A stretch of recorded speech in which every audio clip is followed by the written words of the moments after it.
ನಮಸ್ಕಾರ ಸ್ನೇಹಿತರೆ, ಪಂಚಮುಖಿ ಪ್ರಾಪರ್ಟೀಸ್ಗೆ ಸುಸ್ವಾಗತ. ಸ್ನೇಹಿತರೆ, ಈ ಸಬ್ ರೋಡ್ ನೋಡ್ತಾ ಇರಲಿಲ್ಲ, ಇದು ಡೈರೆಕ್ಟು ಸ್ಟೇಟ್ ಹೈವೇಯಿಂದನೇ ಕನೆಕ್ಟ್ ಆಗುತ್ತೆ. ಸ್ನೇಹಿತರೆ, 1 ಎಕರೆ 10 ಗುಂಟೆ ಒಬ್ಬರು ರೈತರು. ಈ ಫೆನ್ಸಿಂಗ್ ಕಾಣ್ತಾ ಇದೆಯಲ್ಲ, ಒಂದು ಸೈಡ್ ಫೆನ್ಸಿಂಗ್ ಮಾಡಿದ್ದಾರೆ.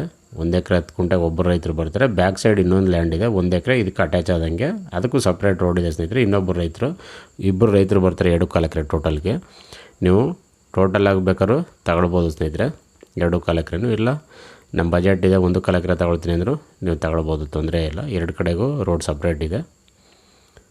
ಸ್ಟೇಟ್ ಹೈವೇಯಿಂದನೇ ನಿಮಗೆ ಒಂದು 250 ಮೀಟ್ರಲ್ಲಿ ಲ್ಯಾಂಡ್ ಇರೋದು ಸ್ನೇಹಿತರೆ. Pure red soil. ಈ ನೀರು ಅಷ್ಟೇ ತುಂಬ ಚೆನ್ನಾಗಿದೆ. ನೋಡಿ, ಪಕ್ಕದಲ್ಲೆಲ್ಲ ರೈತರು ನೋಡ್ತಾ ಇರಲ್ಲ, ಒಳ್ಳೊಳ್ಳೆ ತೋಟಗಳು ಮಾಡಿ ಒಳ್ಳೆಯ ವ್ಯವಸಾಯ ಚೆನ್ನಾಗಿ ಮಾಡ್ತಾಯಿದ್ದಾರೆ ರೈತರು.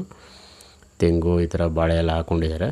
ನೀವು ಸಹ ಸ್ನೇಹಿತರೆ ತೋಟ ಮಾಡ್ತೀನಿ ಅಂದರೆ ತೆಂಗು, ಅಡಿಕೆ, ಮಾವು, ಸಪೋಟ, ಬಾಳೆ, ಕಬ್ಬು, ಜೋಳ, ಸೀಬೆ, ನುಗ್ಗೆ, butter fruit, dragon fruit, orange, papaya, turmeric, ಈ ರೀತಿ ಎಲ್ಲ ಥರ ಫ್ರೂಟ್ಸ್ ಆ್ಯಂಡ್ ವೆಜಿಟೇಬಲ್ ಬೆಳಿಬೋದು ಸ್ನೇಹಿತರೆ.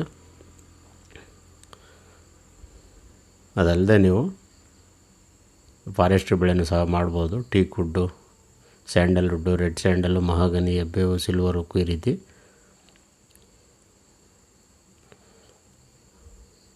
ಮಣ್ಣಂತೂ ಸ್ನೇಹಿತರೆ ತುಂಬ excellent, pure red soil. General property, document ಎಲ್ಲ ಕ್ಲಿಯರ್ ಇದೆ ನಿಮಗೆ ಸ್ನೇಹಿತರೆ. ಬೆಂಗಳೂರಿಂದ ತಗೊಂಡ್ರೆ ಒಂದು 152-153 ಕಿಲೋಮೀಟ್ರ್ ಆಗುತ್ತೆ ಅವರೇಜು. ಮೈಸೂರಿಂದ ನಿಮಗೊಂದು 52 ಕಿಲೋಮೀಟ್ರ್ ಆಗುತ್ತೆ ಸ್ನೇಹಿತರೆ. ಈ ಬಾಳೆ ತೋಟ ಪಕ್ಕದ್ದು ಇದು. ನಿಮಗೆ ನಾನೇನಿದು ಒಂದು ಸೈಡ್ ಫೆನ್ಸಿಂಗ್ ಇದೆ ಅದನ್ನು ಮಾತ್ರ ಲ್ಯಾಂಡ್ ಹೇಳ್ತಾ ಇರೋದು ನಿಮಗೆ. ಆಫ್ಟರ್ ಟಿ ನರಸೀಪುರ ಬರುತ್ತೆ. ಟಿ ನರಸೀಪುರದಿಂದ ನಿಮಗೆ ಒಂದು 22 ಕಿಲೋಮೀಟ್ರ್ ಆಗುತ್ತೆ ಸ್ನೇಹಿತರೆ. ಸ್ನೇಹಿತರೆ, ಇನ್ನೊಂದೇನು ಅಂದರೆ 1 ಎಕರೆ ಸ್ವಲ್ಪ ರೇಟ್ ಕಡಿಮೆ ಆಗುತ್ತೆ ನಿಮಗೆ. ಇದು 1.25 ಎಕರೆ ಈ ರೇಟ್ ಇದೆ.